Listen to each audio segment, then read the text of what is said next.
And now, from Louisville, Kentucky, the horse capital of the world and sports junkies' finest, giving you wagering advice and sports analysis. It's On the Switch with your host, Gino G. Ladies and gentlemen across the globe, welcome back to On the Switch Show. I'm your host, Gino G. In my best Bill Walton voice, I want to tell you we're going to be talking about the Conference of Champions tonight. The Conference of Champions, the Pac12, college football. What is interesting about the Pac12 this season seems to be quite wide open outside of Washington. Washington's the overwhelming favorite at 1.4 to 1 to win the conference. After that, a whole lot of things need to kind of play out. There could be a lot of beating each other up. USC and Stanford are the second choices at 3 to 1 apiece. Oregon is 10 to 1. After that, it goes up quite significantly. Washington State is 14 to 1. Arizona 16 to 1. Utah 16 to 1. UCLA 18 to 1. Arizona State 20. Colorado 20. California 25 to 1. Oregon State rounds it out. The 12 teams, Oregon State 100 to 1. I will tell you, since the Pac-12 went to a conference championship game, they have a North Division and a South Division. The North Division consists of Cal, Oregon, Oregon State, Stanford, Washington, and Washington State. The South Division is consisted of Arizona, Arizona State, Colorado, UCLA, USC, and Utah. When you look at these two divisions, you have to say, especially this season, the North Division is going to be extremely tough. You have Washington, Stanford, Oregon, who I like a little bit as an outside dark horse to win the conference at 10 to 1. On the other side, you have Arizona going through a coaching change, UCLA going through a coaching change. USC is by far the team to beat, but maybe Utah can give them a run for their money as well in the South Division. We did hint a little bit on new coaches when it comes to the Pac-12. The biggest one for me, and I think the most important one as far as moving forward, is going to be Chip Kelly at UCLA. Chip Kelly, as we all know, had so much success at another Pac-12 school, that being Oregon. He now takes UCLA, perhaps one of the most predominant teams in the Pac-12, a team that can literally lure any high school kid to. All you have to do is say, hey, you want to come play at UCLA? And kids are going to be like, yeah. UCLA is legit. The campus is beautiful. Obviously, you're in Los Angeles. Everybody wants to be in the spotlight, and if you play for UCLA, you will be in the spotlight. Chip Kelly fits this profile. He likes being in the spotlight as well. He runs a dynamic offense, so I expect a lot of good things to come from Chip Kelly. I don't know if it necessarily will end up in national championships, but he'll definitely contend for Pac-12 championships moving forward. I don't know about this year. We'll talk about them in a little bit. Next, we have perhaps maybe one of the most interesting / intriguing / odd / whatever you want to say when it comes to Arizona State. Arizona State hired Herm Edwards. If you watch anything NFL related on ESPN, Herm Edwards was the guy that kind of broke everything down. Herm Edwards, passionate, love, interesting to listen to, a motivator, a guy who is very, very church-going. The guy's just great, okay? If you don't like Herm Edwards, then you just don't like football. Let's be honest. He's an old guy. That's why it makes it intriguing that Arizona State went this route. But Herm Edwards wanted this job. He went out and sought this job. This is what he wanted. He works with kids, does camps and other things as far as high schoolers. So he's around the game. He teaches the game. He knows these kids. I think it was an interesting, like I said, hire for Arizona State. I don't know what he can actually provide them, knowing that the last time he coached football, college football that is, was 1989. So it now will be 19 seasons removed from college football. So I'm not necessarily high on Herm Edwards, although he has a pretty decent team to come back to here at Arizona State. But again, congratulations to Herm Edwards landing a job, this being Arizona State. The next biggest name, I guess you could say, when it comes to new coaches in the Pac-12 is Kevin Sumlin. Kevin Sumlin did what I thought perhaps was impossible at Texas A&M. Texas A&M moves over from the Big 12 to the SEC. and he gets put in the West, which is beyond ridiculous when it comes to college football. You're talking about Alabama and Auburn and now Mississippi State. We went over this in the last podcast with Chris. The SEC West is just ridiculous. I mean, it's just incredible. And what he was able to do, he got a guy like Johnny Manziel, goes to Alabama and beats Alabama, which is just impossible to do. He did things at Texas A&M that I just don't think are possible. Now he comes over to Arizona, has a dynamic quarterback that he should be able to do anything he wants with. He has a defense that's young but talented. He has a really, really good team in Arizona that he's coming into, and I think is a perfect fit. He's going to be a little bit under the radar. I think people are going to doubt him, perhaps, in a way. I think Kevin Sumlin at Arizona is an absolute perfect fit for him. I think could do really, really big things with Arizona. The last two are two guys that I don't really know a whole lot about, and that's Mario Cristobal for Oregon and Jonathan Smith at Oregon State. Now, I know Jonathan Smith from his playing days at Oregon State with TJ Husmanzada and Chad Johnson back in the early 2000s. Mario Cristobal, I know, has been at Oregon. I know he worked under Willie Taggart, and I know he retains the defensive coordinator at Oregon, which took huge steps forward. So I think there's a lot to like for both Oregon and Oregon State moving forward with Cristobal and Smith. But those are two teams that are going to go through a transition. Offensively, defensively, things are going to change quite a bit for them. We'll talk about them and what we might think moving forward as far as like this season. We'll see what kind of success that they can have. Now, we'll start at the top. Washington is, again, 1.4 to 1 to win the Pac-12. I like this team not only to win the Pac-12, to perhaps go to the college football playoff. Offensively, they returned 75% of last year's production, which is second most in the Pac-12, that being behind none other than Arizona, who we'll get to in a little bit. They had a top 15 recruiting class this season and a few pieces back that really make this offense almost impossible to stop, especially in the Pac-12. Defensively, in the Pac-12, you'll see a lot of issues. There's a lot of players that went to the NFL from last season. There's a lot of guys that are going to be coming in fresh, new faces, JUCO transfers, freshmen for some of the top teams. So I think offenses are going to have a huge, huge year when it comes to the Pac-12 and especially Pac-12 play. And Washington is one of those teams. Browning is back. Although he only passed for 27 or 2,800 yards last season, you go a year prior to that, he passed for 4,049 touchdowns. So you're only 2 seasons removed from one of the best seasons all time at Washington. I think he can have another season kind of like that this season, especially the way that the schedule sets up for Washington. They play Auburn on the very first game of the year. Neutral site game. It's going to be a top 10 matchup. It's a matchup that if Washington wants to play for a national title in the college football playoff, they have to win that game.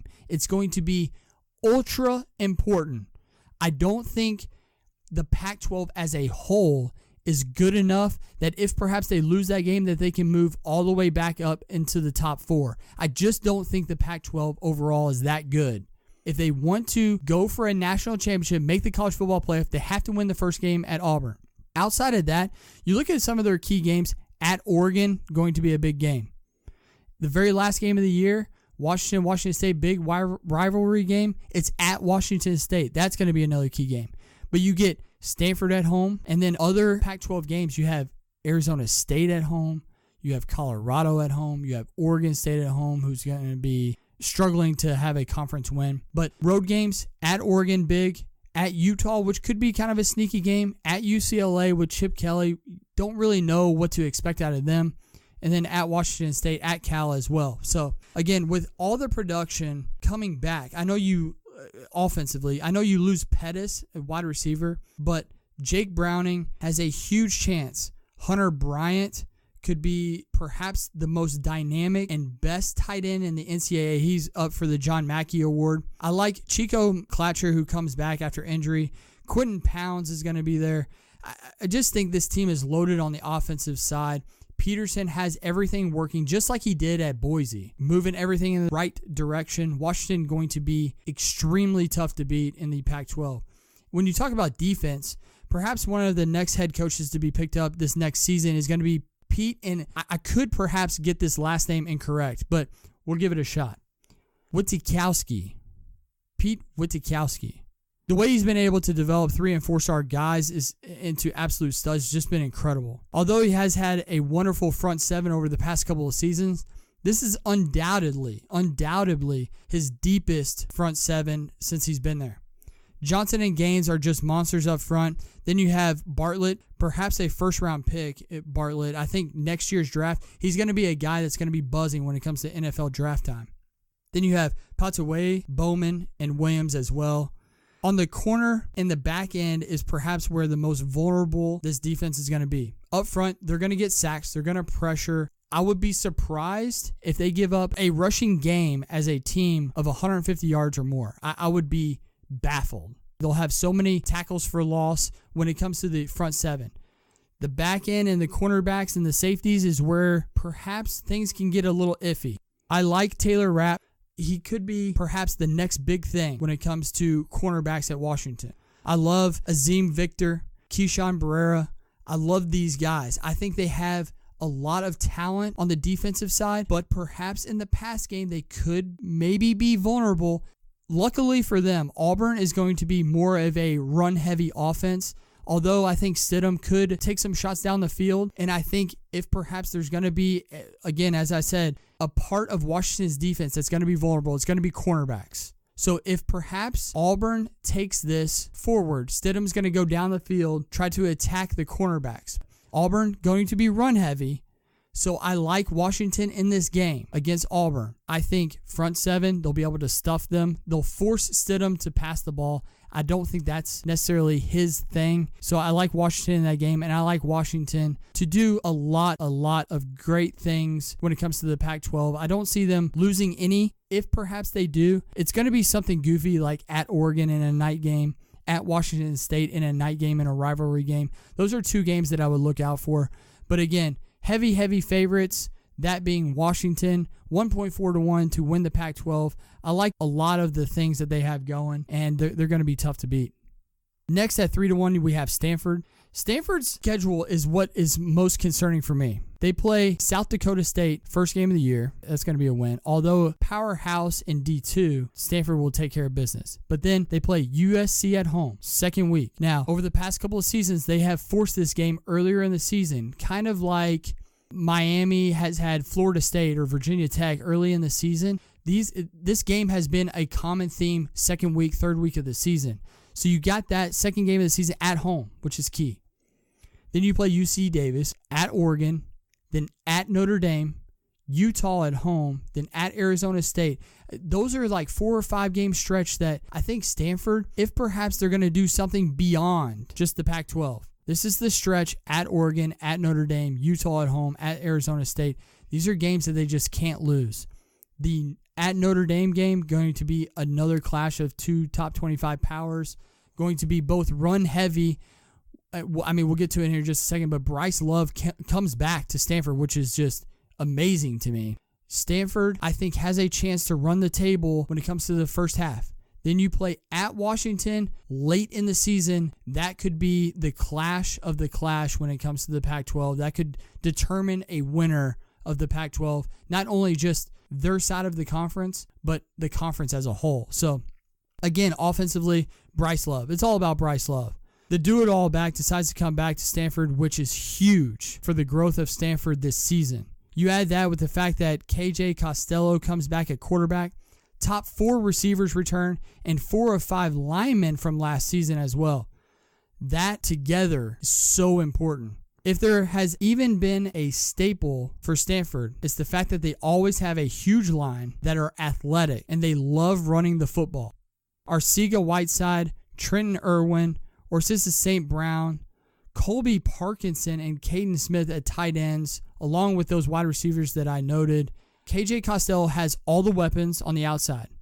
He has Bryce Love, perhaps could be the best running back in the NCAA, along with a defense that's going to be, they'll struggle at times, but their front seven is going to be extremely stout. I think this is a team, offensively especially, that can put up points on the board. They're hopeful that their defense can stop the other teams enough to get wins. I think this is a dynamic team and a team to look out for, and that's Stanford. USC, also 3-1. I don't like USC at all. I don't like Clay Helton. I don't like their team. They lose Sam Darnold. I just don't see a whole lot to like when it comes to this team. And with that being said, I just don't know what to do from a betting standpoint. I don't know what to expect. I mean, they're obviously 3-1, so Vegas sees them as a serious contender for the Pac-12. And I think they are mid-pack, and that's about it. And I think perhaps if another mid-pack kind of season, Clay Helton might be adios amiga. They didn't just lose Darnold, though. Although the first person you would think about is Darnold that they lose. You lose Ronald Jones, leading back. You lose Deontay Burnett, leading wide receiver to the NFL. So not only do you lose your passer, your runner, your catcher, I just don't know what you do. So now you put all of your eggs into one basket into Matt Fink or JT Daniels, two guys that I don't think outside of people from California, USC fans across the globe, you don't know these two guys. These two guys not proven, although Fink, I think, is the only one that has had snaps before in garbage time. I don't know what to expect. JT Daniels would be my guy, though. If you watch the spring game, JT Daniels would be the guy that I would select. He's the reigning Gatorade National Player of the Year and has an arm that is unmatched by anybody. I don't care if it's in the Pac-12. I don't care if it's in the NCAA. You watch him throw a football and you're like, wow. Kid's got a cannon. Carr, Ware, and Malapai will be the core of running backs that they will use, although I think as the season progresses on, Carr will be the go-to back. I think he'll be the one that they will use in most situations. He runs the ball with power, has elusiveness, has top-end speed, can also catch the ball out of the backfield, which I think is important when you have new quarterbacks or non-experienced quarterbacks. So I think overall, Carr is going to be the guy moving forward, but they'll use those three guys as their core. Then when you look at defense, USC, I just don't know if they're going to stop anybody. Their front four might be the best front four in the Pac-12.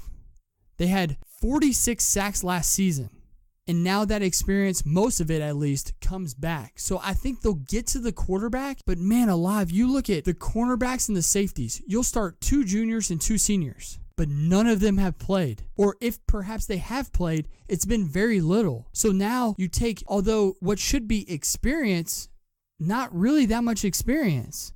I like them to get to the quarterback, but I don't like them as a defensive cohesive unit.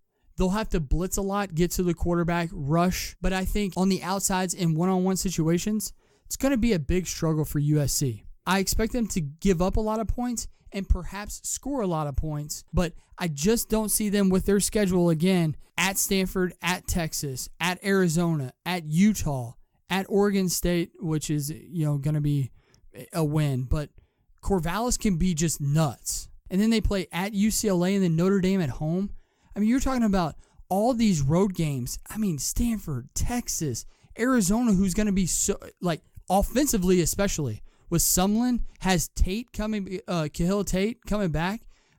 That Arizona offense is going to be legit.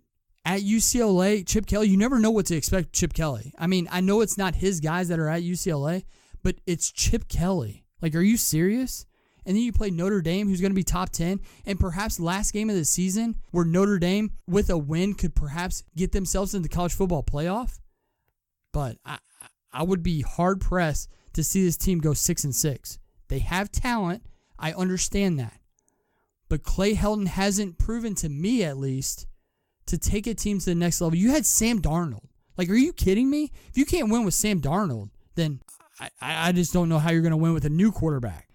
So USC 6-6, I think, is a legitimate and fair number, which when talking about betting advice, USC currently over under 8.5 wins this season. Way under. Could perhaps be our best bet when it comes to the Pac-12. 8.5, I just don't see it. Way too many tough games on the road especially. And then when you have out-of-conference games against Texas and Notre Dame, I just don't see it. I don't see 9 wins.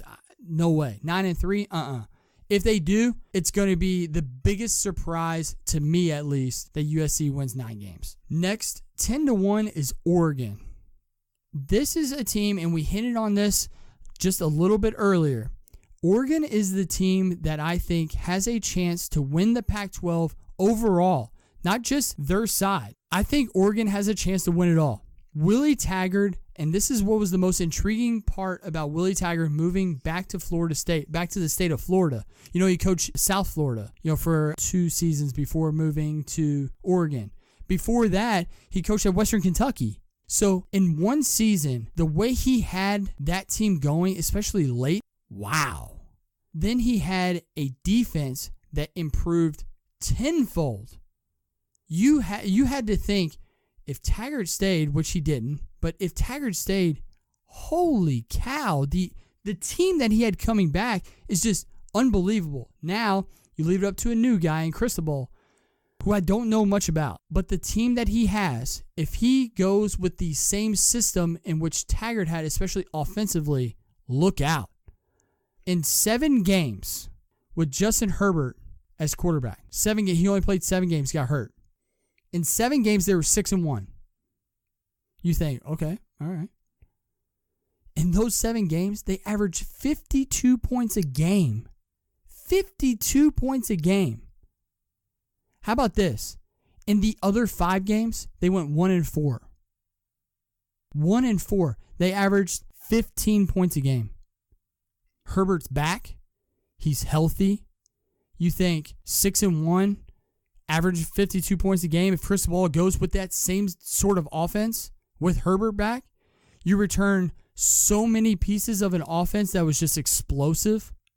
Why wouldn't you think they average 40 points a game now? No, there's no reason to think not. You look at their schedule, you get Stanford at home, Washington at home. I know you go to Arizona, Washington State, and Utah. But I don't know if Oregon, with that offense, is going to lose many games in Eugene. We know over the past couple of years how tough Oregon is to beat in Eugene. Whether they're good, bad, or otherwise, they play so hard, so competitive against whomever they play in Eugene. If they don't beat them, the game is damn close. So when you look at their schedule and their 2 biggest games are Stanford and Washington, you get both of those at home. Oregon's a team to be reckoned with here. And I know new coach, new coaching staff, but I will tell you, the one big thing that is key is the defense. The defensive coordinator in Leavitt stays. He says, you know what? I've built something here in 1 season at Eugene. I'm not leaving. Cristobal gets Leavitt to stay, and that is enormous as 8 starters return. Guys like Dye, Hollins, Winston, Scott, Fialu. These guys are going to be key pieces coming back for Oregon, for Leavitt. Defensive side of the ball could be better than the offensive side of the ball, and that's scary. That's scary. They're going to turn you over. They're going to blitz a lot. They're going to pressure you up front, especially wide receivers. They're going to press. They're not going to play off you. They're not going to give you anything. They're going to play tough, physical, hard-nosed, hard-hitting. That's the defense that Leavitt has built in 1 season at Oregon. He's going to do that again this season. When you look at their schedule, again, it sets up so favorable. I don't know if they have the talent defensively, although I just gave them so much praise to beat a team like Washington and Browning, who has been there. He's done that. He's won Pac-12s. He's been to the college football playoff. I don't know if they have enough talent to beat a team like Washington. I think they can give Stanford, if they don't beat Stanford, they can give them all that they're worth. The Washington game could be the game of the Pac-12 season. I know you want Washington and Stanford towards the later part of the season as the number 1 game, but Oregon-Washington, this midway through the season, could be the game decider. Who wins the specific north side? And on top of that, who could be the representative in the New Year's Six Bowl going forward? Oregon, Washington, that's going to be a key game in Eugene. Again, I like Oregon. I like the fact that they returned their defensive coordinator, which I think is extremely important for Cristobal. Now Herbert, healthy. You're looking at over-under of 8.5 games. I like the over. 9-3, I think, is completely legitimate for Oregon. I think they have a big chance to surprise everybody at 10-1 to win outright the Pac-12. Next, is a couple of teams that I don't want to say I don't know what to do with because I've already used that term. But Washington State, Mike Leach was gone. He was going to Tennessee. And then all of a sudden, no, I'm not going to Tennessee. I want to stay at Washington State. To be honest with you, I think part of the reason why he wanted to go to Tennessee was what he has returning at Washington State is garbage. Garbage. When you think Mike Leach, you think 65 points a game. You think throwing the ball 800 times. I mean, offense. And offense is not what he has returning. It's going to be defense is what Washington State's going to have to rely on. Defensively, it's going to be this side that will have to step up and hold teams to as few of points as possible. They were top 10 nationally in tackles for loss and turnovers per game. And I think they'll have to repeat that if perhaps Washington State's going to make another bowl and perhaps a run into, or at least deep into the Pac-12 if they want to try and take down the powers of the Pac-12. I like the fact Aguayo and Thompson, there's young guys like Woods, Rogers, and Sherman that will step up. They're young. They're, like I said, talented. They're big. They're strong. The defensive side of the ball is going to be key. But if perhaps Washington State has any chance of beating the powers of Stanford, Washington, if they want to contend, in games against USC, UCLA, even games like Oregon, they have to find a quarterback, and they have to find a quarterback that can throw it. In Leach's system, he's going to have a returning running back that you can rely on, but in his scheme, they want to throw it 50 times. You don't have Nick Folk back there just chucking it. He has 6 quarterbacks on his roster. 6 quarterbacks. He has to choose one, go with it, and just hope for the best. If that pans out, watch out for Washington State. I mean, this team can really do some damage, especially on the offensive side of the ball, in a conference as a whole. Perhaps outside of Washington, a conference as a whole that defensively there's just a ton of question marks across the board. So when you look at their schedule, as far as Washington State goes, in conference, not necessarily out of conference, they play at Wyoming, San Jose State in Eastern Washington. But you have at USC, Utah at home, at Oregon State, Oregon at home, at Stanford, Cal, at Colorado, then home against Arizona and Washington. You have winnable games, especially at home. You have a bunch of home games.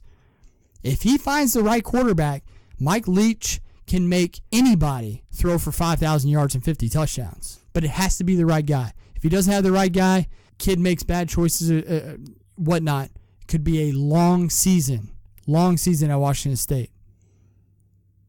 Next is an intriguing team with Kevin Sumlin. That's Arizona. Arizona, it's going to be all about Khalil Tate. Okay, Khalil Tate is going to be a Heisman frontrunner, especially early in the season as he gets to star against at Houston. Sumlin comes from Texas A&M, Texas. A lot of Texas kids at Arizona. They will take their team to Houston, play at Houston, which is an impossible place to play. Ask Louisville when they had Lamar Jackson. They were hoping to go to the college football playoff. Basically, all Louisville had to do was get a little bit of help, which they would have received, and beat Houston on a Thursday night. They go down to Houston on a Thursday night and they get throttled. Herman and Houston throttled them. Houston's going to be a little bit down this year, but Khalil Tate, new offense, new way of running the offense. Khalil Tate ran the ball over 200 times last season. That will not happen this season. Okay, I just don't see Sumlin running Khalil Tate that many times. He's going to get hurt, and he can't have Tate hurt. So Khalil Tate will take his team down to Houston. Big first game of the year. I think Khalil Tate can have a breakout game, go for 450 yards of total offense, and I think can really set the standard for Sumlin at Arizona. When you look at Pac-12 play, they play Oregon State, USC, Cal, Utah, UCLA, Oregon, Colorado, Washington State, Arizona State.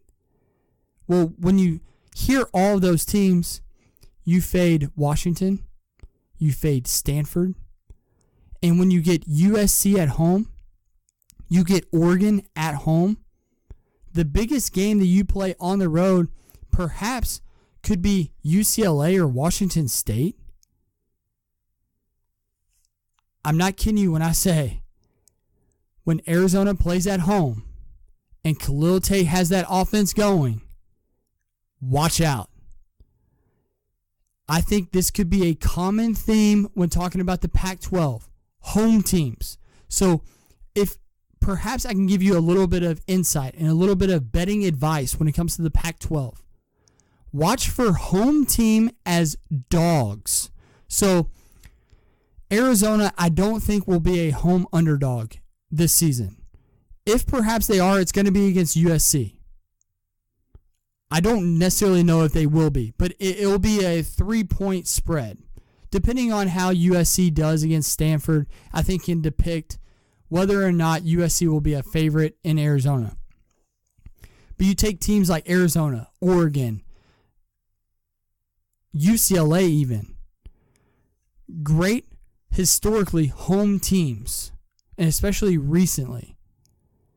These can be teams that you can play as money line bets. You instead of playing minus 110 for the spread and taking the 3 points, you can take them to win the game outright and get plus 130, plus 150, get 1.3 or 1.5 to 1 on your money instead of just betting 22 to win 20. Now you can bet 20 to win 30. Big difference when talking about profit, end of the line numbers when it comes to selections for us on the podcast and for you as the bettor. You can make more money long term by taking some of these underdogs as money line bets to win the game outright when they're at home. So I think for the Pac-12, you could see a lot of teams just winning home games constantly. No one else is winning on the road. I think Stanford has the ability to win some road games with all of the experience that they have coming back. Washington the same way. Those are two teams that I think can win road games.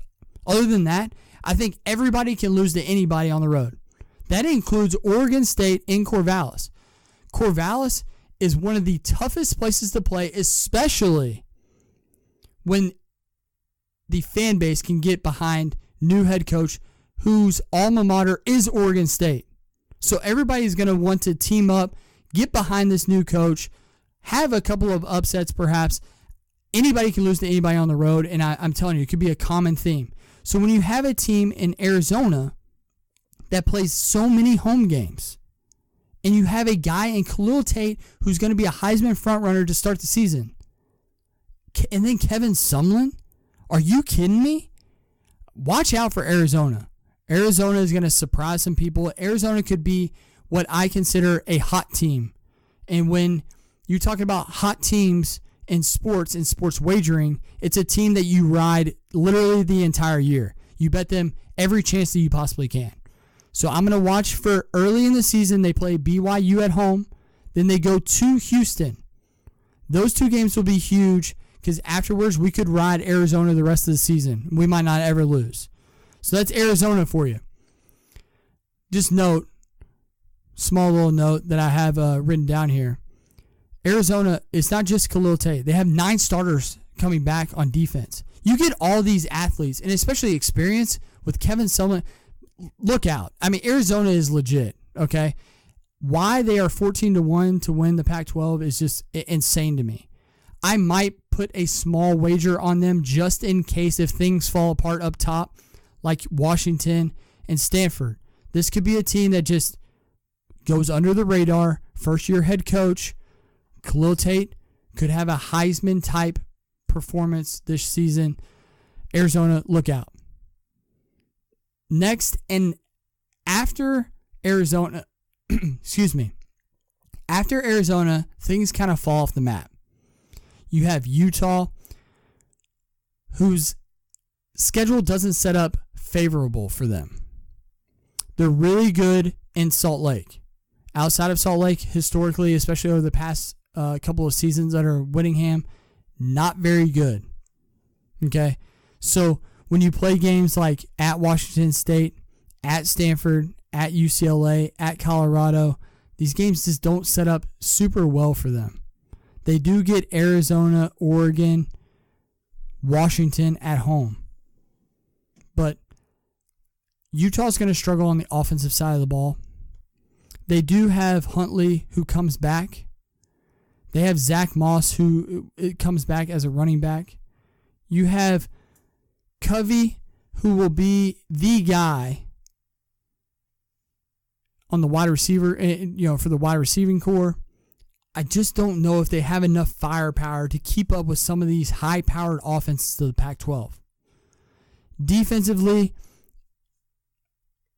again, it's a recurring theme in this conference. There are so many question marks when it comes to the defensive side of the ball for Utah.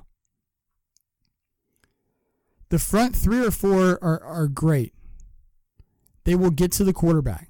They will get to rushers. They will have a lot of success. Outside of that, linebackers will be brand new. Cornerbacks will start 2 freshmen.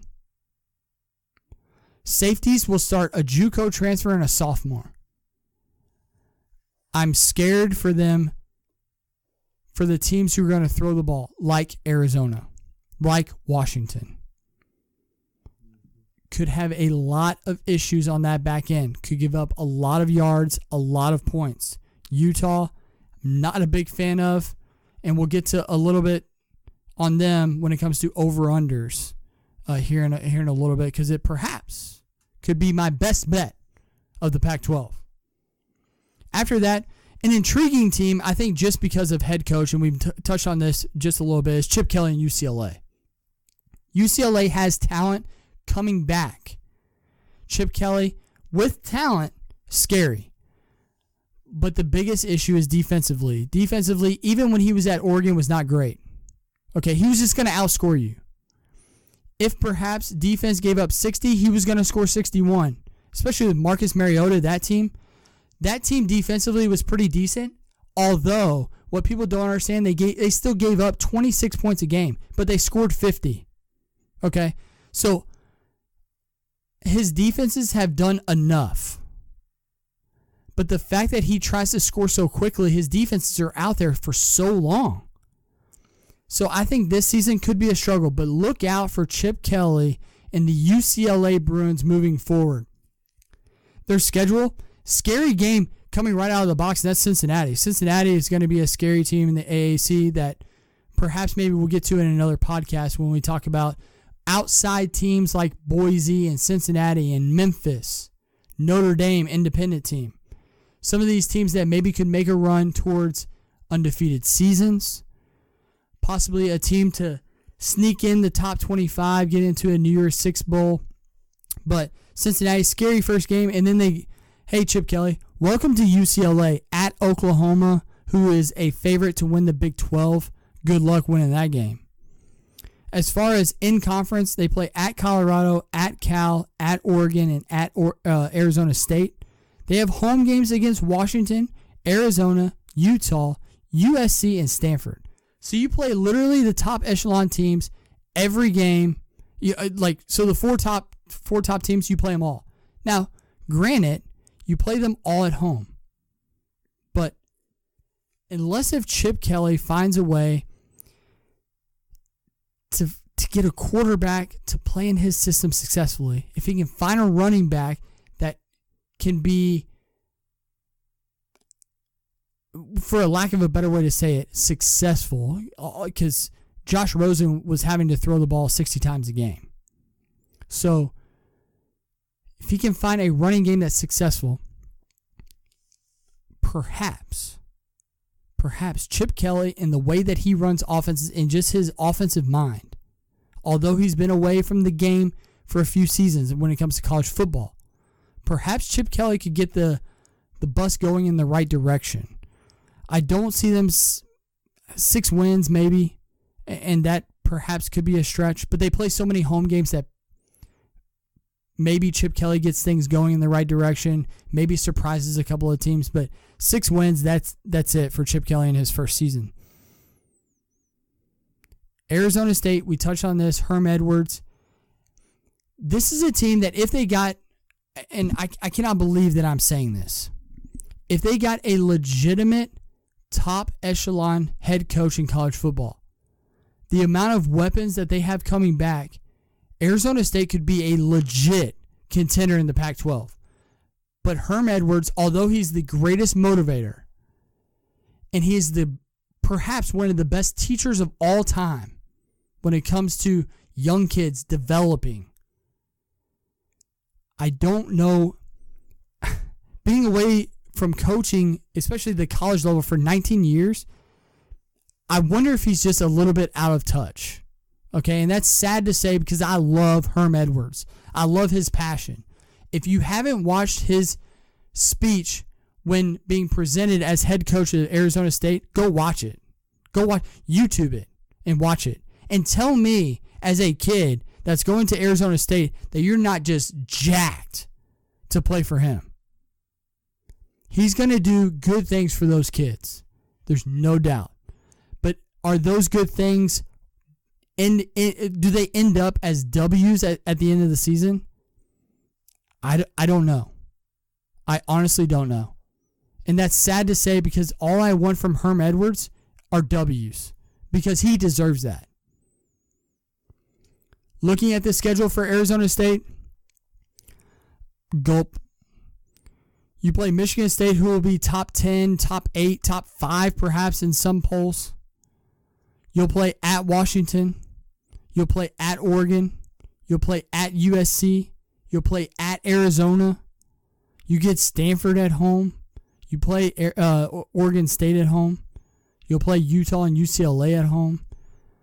But you look at those road games, and again, he has all the talent in the world. I'm telling you right now, Manny Wilkins is the real deal at quarterback. Real deal. And N'Keal Harry, wide receiver, that tandem together going to be nearly unstoppable. But again, Herm Edwards is a run guy. Run first. Run, run, run. That does not benefit Manny Wilkins, and it doesn't benefit Harry. Now, I believe perhaps they have the most underrated running back when it comes to the Pac-12, or possibly nationally, in running back Inu Benjamin. I think Benjamin could perhaps have a breakout season, 1,000, 1,100, 1,200 yards, especially in a Herm Edwards type of offense. He catches the ball out of the backfield as well. He could have a monster season for Arizona State. Defensively, Chase Lucas and Kobe Williams will be the two common names you'll hear a lot. I think you'll also hear the story of what was a wide receiver, but Jalen Harvey, who now switches from offense to defense as a safety. That back end is going to be interesting to say the least. Herm Edwards loves defense. He loves running the ball. Can he get guys like the guys I just mentioned and Lucas, Williams, Harvey? Can he get these guys to play with passion, to turn the other team over? Can they get to the quarterback? These are questions that I think will be answered in the first couple weeks of the season. You're talking about UTSA, who's going to just toss the ball all over the yard. They want to score 60. Then you have Michigan State, who wants to run the ball. They want to score 30, but they're literally just going to run it down your throat. And they're going to run the same play, just like Alabama almost does. They're going to run the same play over and over again until you say, okay, I can stop that. If you don't, they'll just keep trouncing you with runs. So you'll find out in 2 weeks, can you stop the pass? Then can you stop the run? If you have some success, there's no way, I mean, love you, Herm, but there's no way they're beating Michigan State. Michigan State's serious contender in the Big Ten. But if you can beat UTSA, Texas San Antonio, who you should probably beat at home, then you have success against Michigan State at home as well. Perhaps there's a lot to like moving forward when it comes to Pac-12 play. Otherwise, Herm Edwards, welcome back to coaching. Could be a long season. 6-6, I think, would be unbelievable. If they made a bowl game in Herm Edwards' first season, I think it would be a minor miracle. Okay? I would expect 4 wins, 5 wins perhaps, but most likely around 4 wins. Next, we have Colorado.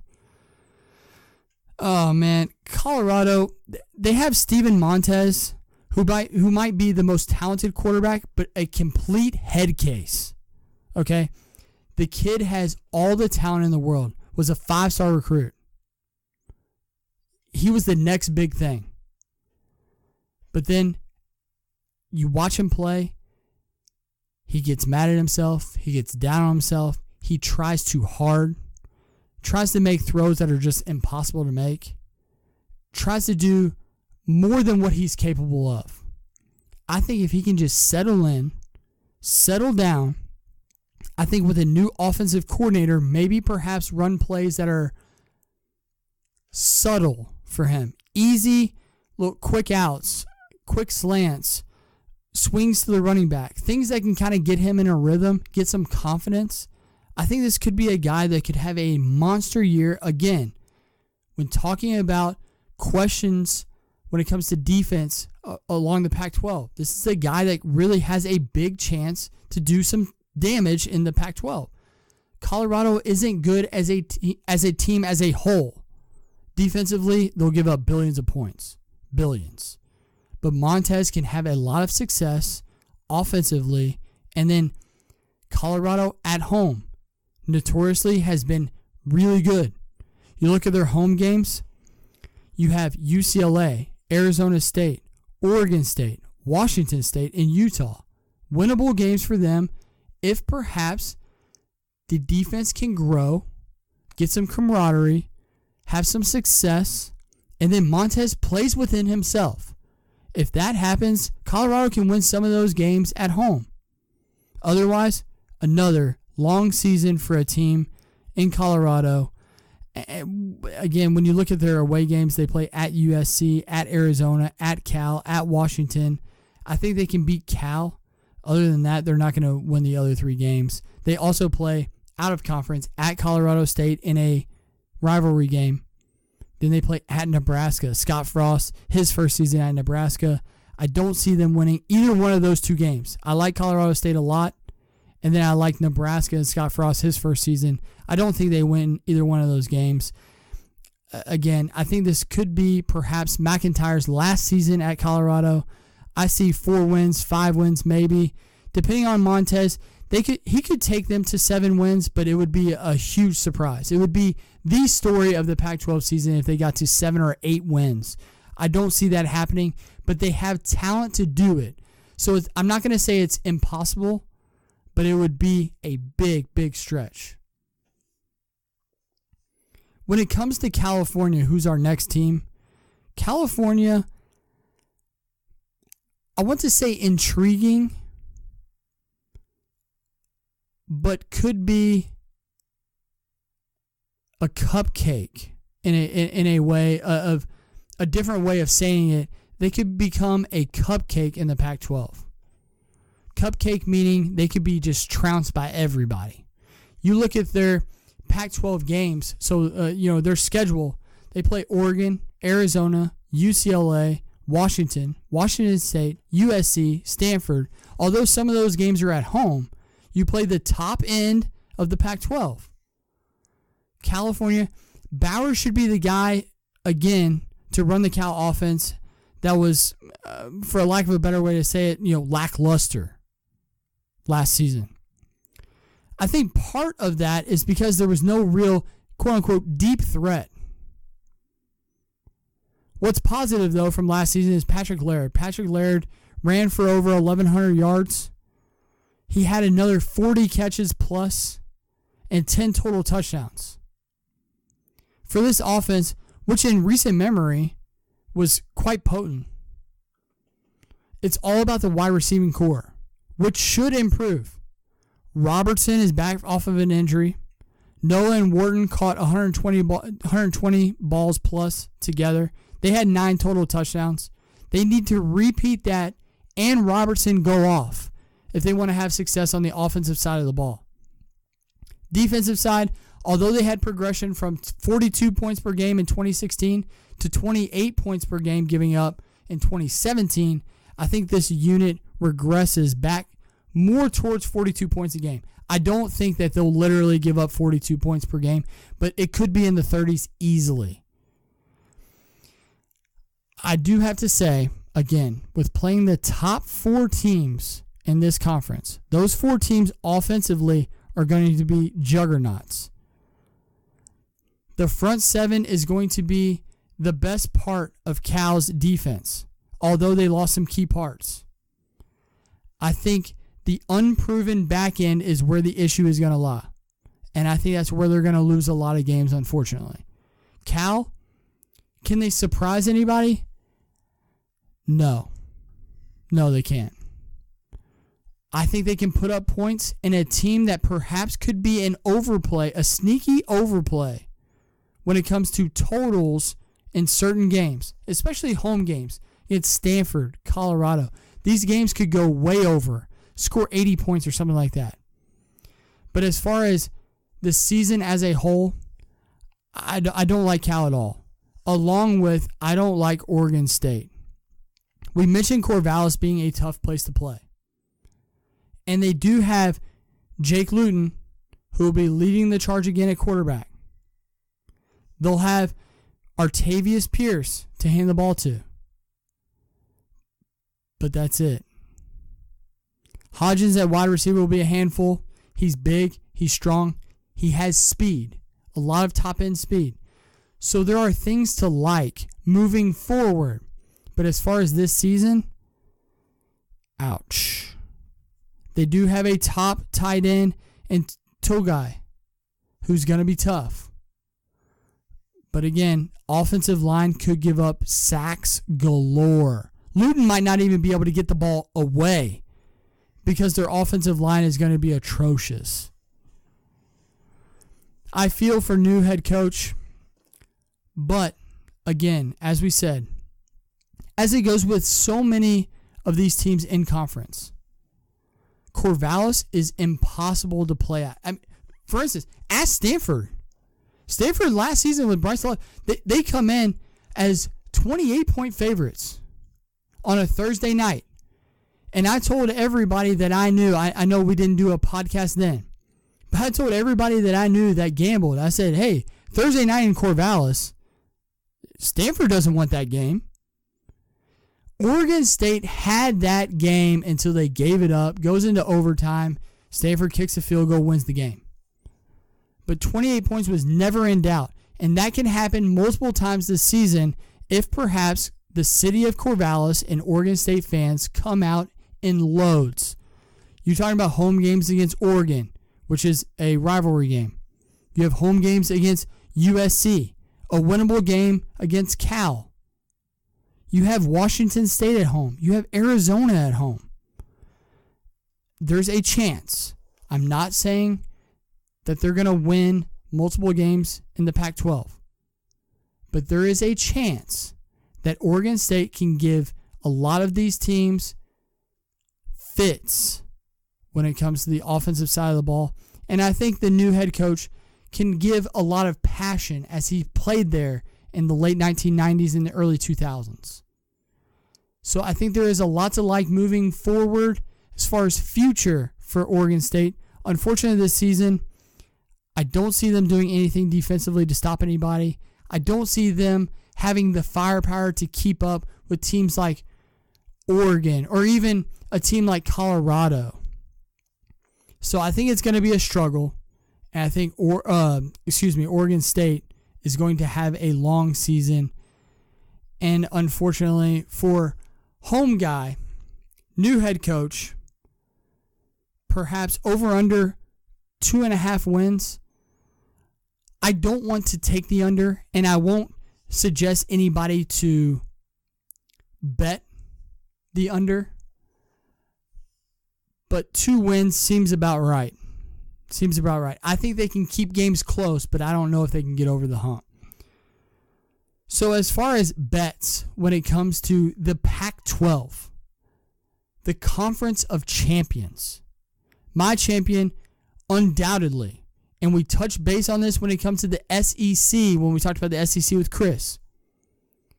My best bet when it comes to conference champion is Washington. Why?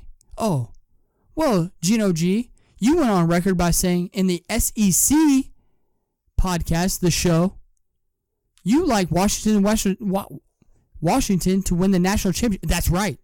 That's damn right. Washington will win the national championship. They have all the parts, and Browning at quarterback, who has experience, who's been to the college football playoff already. You have running backs, wide receivers, defense, front seven, back four. I'm not kidding you when I say Washington is legit. Top 5. We'll find out very first game out of the box against Auburn in a neutral site game. How good are you? I think they win that game in hand. I don't think it's close whatsoever. And then moving forward, as far as games in the Pac-12, I just don't see a team outside of perhaps Stanford that can contend with a team like Washington, especially on the offensive side of the ball. Washington, 1.4 to 1 to win the Pac-12. Give it to me. Give it all to me.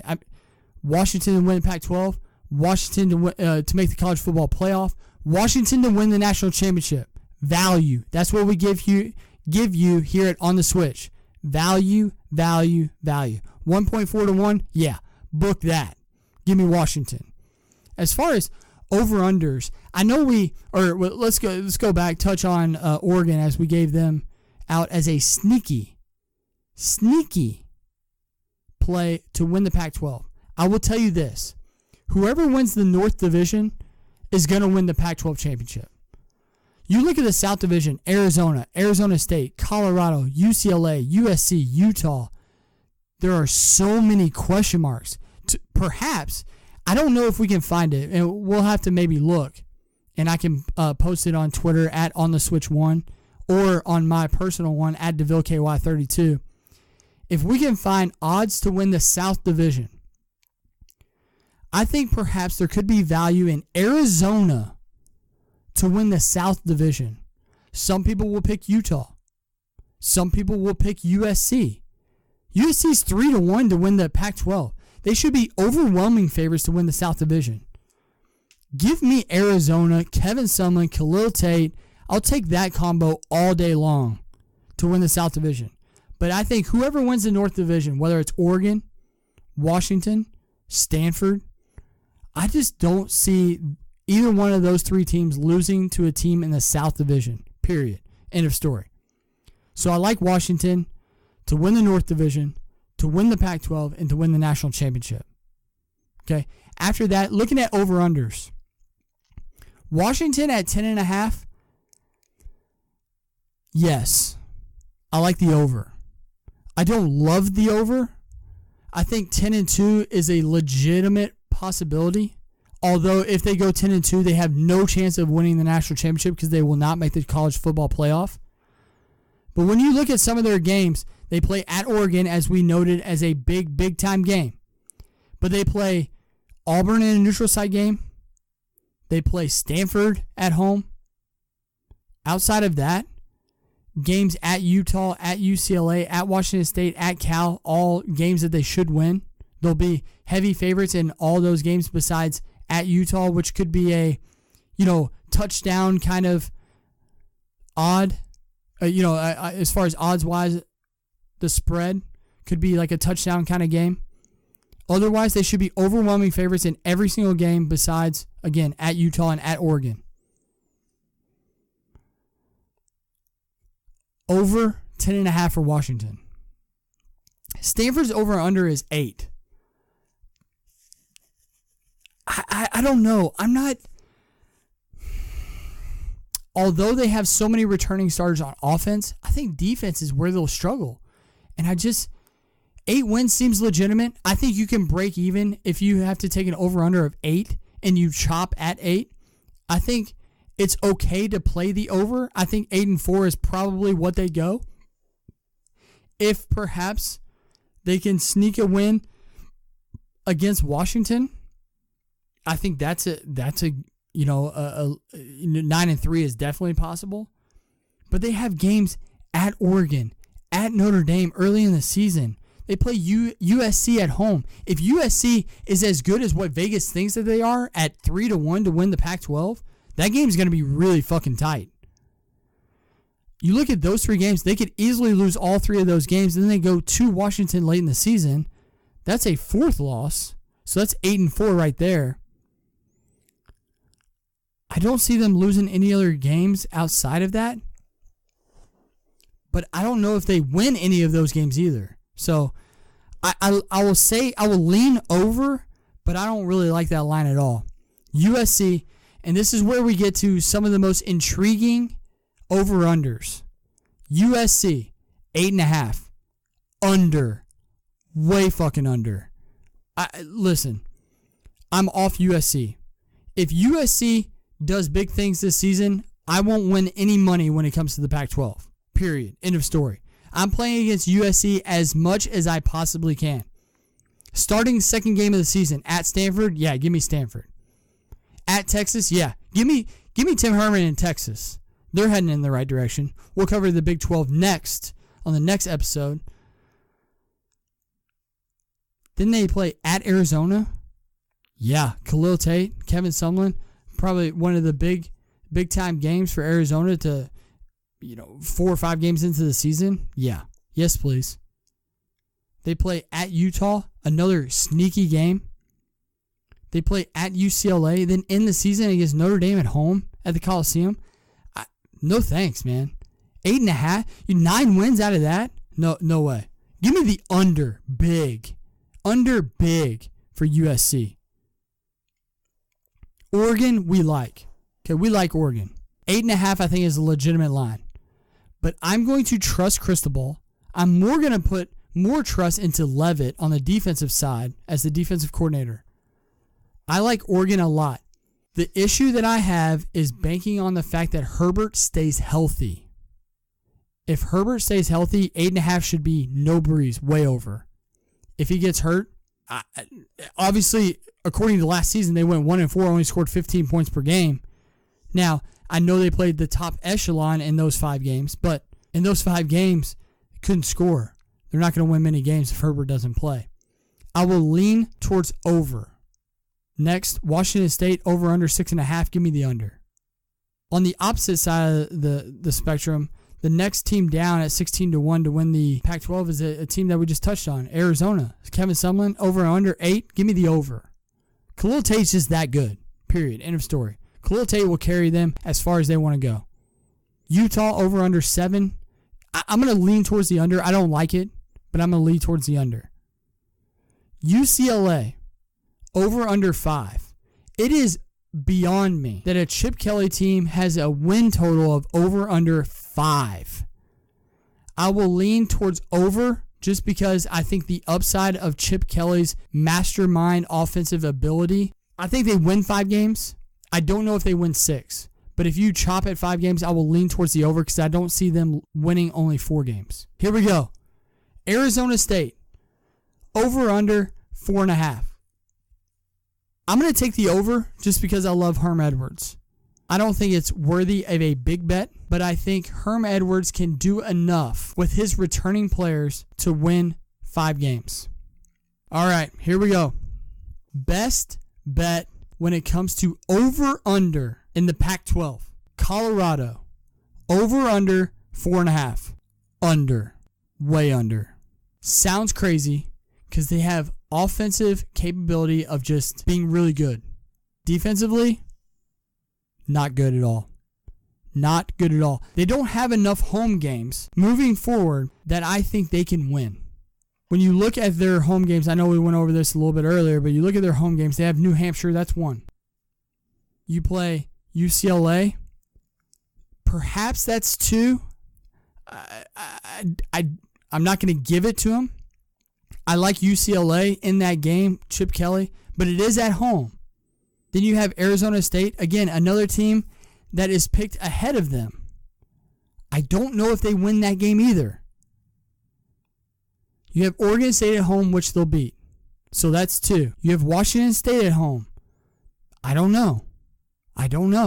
Utah at home. I'm going to lean towards no. At Cal, toss-up game. So you beat New Hampshire and you win Oregon State at home. Your other road games are at Colorado State, no thanks. At Nebraska, Scott Frost, nope. At USC, nope. At Washington, yeah, right. At Arizona, no. At Cal, again, toss-up game, but I'm probably going to lean towards no. 4.5, you get 5 wins? No thanks, man. Best bet, Pac-12, overall, when it comes to over-under in games won, Colorado, 4.5. Give me the under big. Really big. Colorado, under 4.5. Now, last 2 teams I'm not going to touch. 1, because I don't know what to expect. 2, because I don't necessarily want to pick against these teams or I don't know what to expect. That's California. Their over-under is 6. I'm going to lean towards under just because if the over-under is 6, they have 2 guaranteed wins out of conference. They play at home against North Carolina, who's just going to be atrocious. They're going to be horrible. And then they play a non-D1 school. That's 2. I'm struggling to see them winning 4 games in conference. At the same time, they have the ability to win 4 games in conference. So I'm going to lean under. I think they win 5. They could win 4. And then lastly, poor Oregon State. I feel bad for Jonathan Smith. He's an Oregon State grad, played quarterback at Oregon State, loves Corvallis, lives in Corvallis prior to being hired. The guy is the right fit. He's the right guy for Oregon State. Can he turn them around? I think he can. Not this season, though. Not this season. Over under 2.5 wins. I'm going to lean under. I know it's crazy. 2-10, I think, is probably where they land. I think they can keep some games close at home, but I just don't see them beating anybody in the Pac-12. Sad to say. Again, all the love for Jonathan Smith, but no thanks. This has been the coverage when it comes to Pac-12, the Tournament of Champions in college football. I like Washington a lot. I like Jake Browning. I think he'll be the player of the year in the Pac-12. I think there is some value when it comes to game by game, when it comes to home teams this season. Stay with us here at On the Switch. Go to iTunes, subscribe to us, leave us a 5-star rating on there. Immediately go over to YouTube. Look us up at On the Switch Show. From Travis and I here from the studios in Louisville, Kentucky, On the Switch Show, we just covered for you the Pac-12 this season in college football. As always, stay with us, leave us a comment as we would love to cover and talk about anything that you all have questions about. And as always, we love you all.